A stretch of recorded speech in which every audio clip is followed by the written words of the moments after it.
Doing a review for the Chrysler K today. It's a tank that's popped up in the store recently. So I'm hoping this can maybe help me decide if you want to buy it or not. If you already own it, maybe I can show you a couple of things that are good to do or bad to do, as I do make a few mistakes in this video. And can also show you how to kill it if you come across one, especially if you're bottom tier, because this tank can be a bit tricky to take on frontally at least. Now it's a rear mounted turret on this tank, which is a bit different than all the other American premiums, which means it can be a bit awkward to use. The tank's got a lot of ups and downs. I'll go through the bad points first, just to get them out of the way. First, it's quite a low penetration at 198. That means you've got to bring plenty of premium shells with you. It's also got pretty bad gun depression, so little bumps in the terrain and things like that can send your reticule off into the sky. And aside from that, it's just a bit awkward, yeah, being rear mounted. The side armour isn't amazing, so you don't want to be driving straight around any corners or anything like that, because it means people can just put easy shots into you. It's also got a couple of really awkward frontal weak spots, but I'll get back to them a little bit later on in the video. It's got a lot of upsides though. It's really quite mobile for a heavy tank. It's got a monstrous engine with 1200 horsepower, so while it tops out at 35, this tank just doesn't slow down for anything. It's also got a very good gun.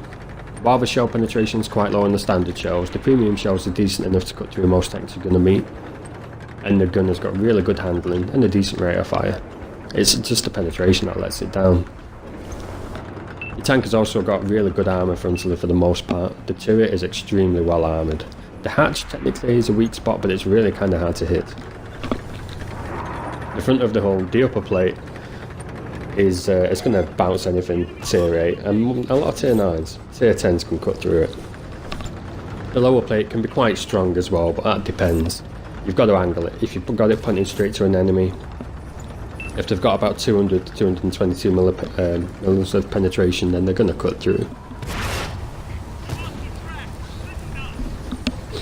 Now, the tank's got a 50% silver bonus, so it can earn an okay amount if you fire in your AP shells. If you start firing lots of APCR though, then you're going to notice your profit's taking a bit of a hit. It's probably not a tank that buys a silver earner. This is more of a tank that you play for fun, really, because especially if you're top tier, you can kind of just bully red team tanks with it for the most part. So this is one of those premiums that's just fun to play. Now, I've been putting some shots into the brick. I've got the high ground on him, so I've been putting my shells into his roof, which can be good to do if you get the high ground against another tank, because it means even if your penetration's on the low side, roofs on tanks are really thin, so you tend to pen them anyway. But just be careful, because this tank also has a very thin roof, and the engine deck itself is huge.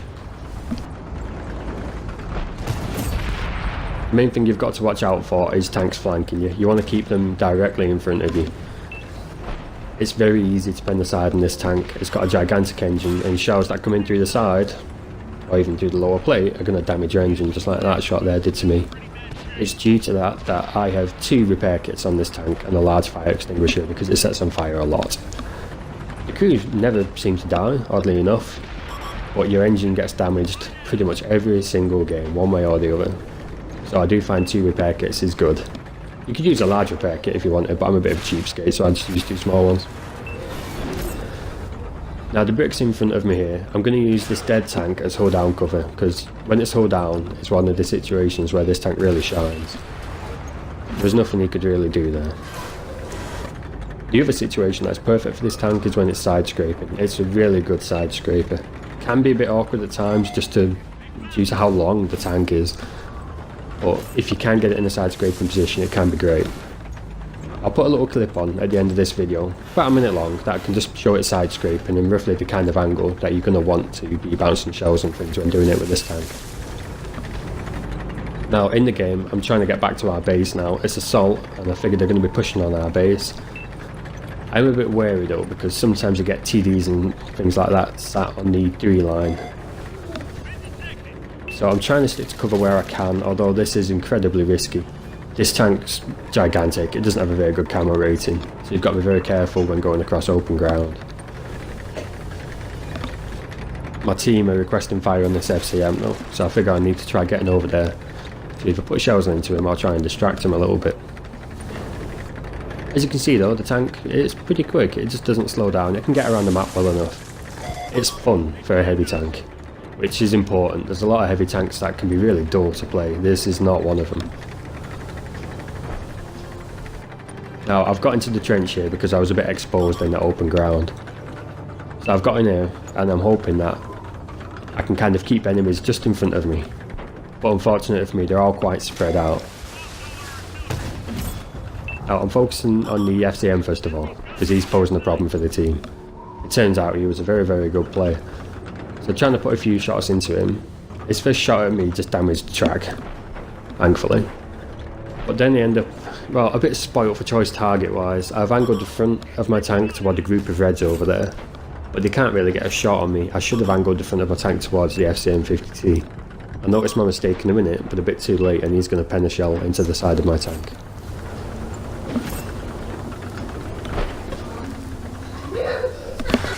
There we go, that one went straight in. He didn't have any problem penning the side of my tank at that angle. Now I figure he's on low health, so I don't bother chasing any more shots into him at the moment, which proved to be a mistake in the end.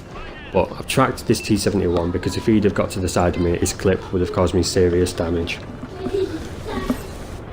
I'm going to take him out of the game. I should have then focused on the FCM at this point. Instead, I made a mistake and I didn't focus on him, and I went up here instead, and by doing so I exposed 2 weak spots to the enemy. Now this tank, while it does have a good lower plate and it's got a decent upper plate, it has 2 weak spots behind the tracks on each side. I'll go into the armor view after the game in the garage just to show you. But those 2 weak spots mean if you do what I'm doing now, it gives red tanks an opportunity to damage you from the front with ease, and as well as damaging you, they get to immobilise you at the same time. I'd say 6 tanks can take this tank out of the game pretty quickly by doing that. So it's not a tank where you want to directly approach an enemy when you're going over a ridge or anything like that, because by doing so you put your 2 weakest points of armour right in front of their guns. That's a mistake I still make in the tank, admittedly.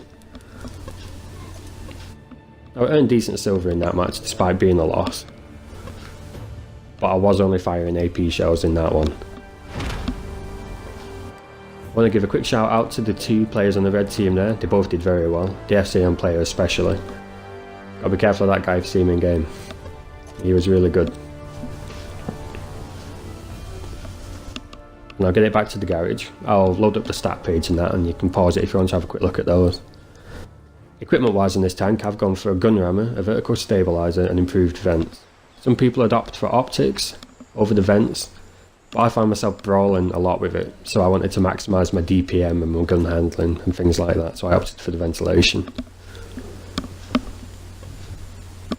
As I said as well, I've got those 2 repair kits on there just because of how often it suffers module damage.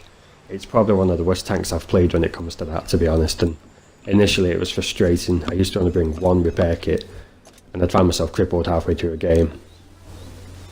It's become a lot less frustrating to play the tank now that I take 2 though, to be fair. You know, there's the stats, you can pause it if you want to have a better look at those. Shows how good the gun is and things like that. And I'll just bring up the army viewer. You just press Y in the tank tower and then use the left and right bumper to bring that up. This will show those weak spots a lot better. There we go.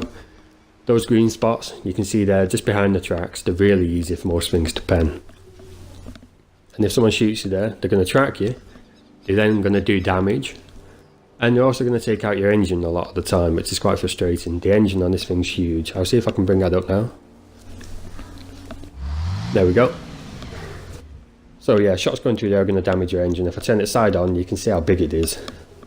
That's why this thing suffers engine damage so much, because well, it pretty much is just an engine with a gun. It's a fun tank though. I do recommend buying it, especially at the personal offer price. It's a bit of a steal at that price, just because of how much fun this tank can be at times. Now this is its side scraping. I've got my front armour, including those 2 weak spots, against the rock here, so no one can get a shot at them. When I go back, I only do so far enough so that my gun can point over the front corner of my hull. I can fire a shot off at an enemy, and then I get back in cover again. If you do this, you can bounce most shells coming in towards the tank, to be fair. They can still try aiming for your hatch, and you might pin that, but it's a tough shot to hit, to be honest. So if you can get this tank side scraping like this one, like I'm doing in this one here, you're going to be able to just put holes in tanks at your own leisure, basically. It's really powerful in this situation. It can take a bit of practice getting the exact angle right to let you bounce in shots, but over time you'll learn to perfect it, and yeah, then it can be really fearsome. Anyway, thanks for watching the video, guys. If you didn't mind watching, please do give me a like or a sub, it helps a lot, and I'll get another video done as soon as I can. Thank you.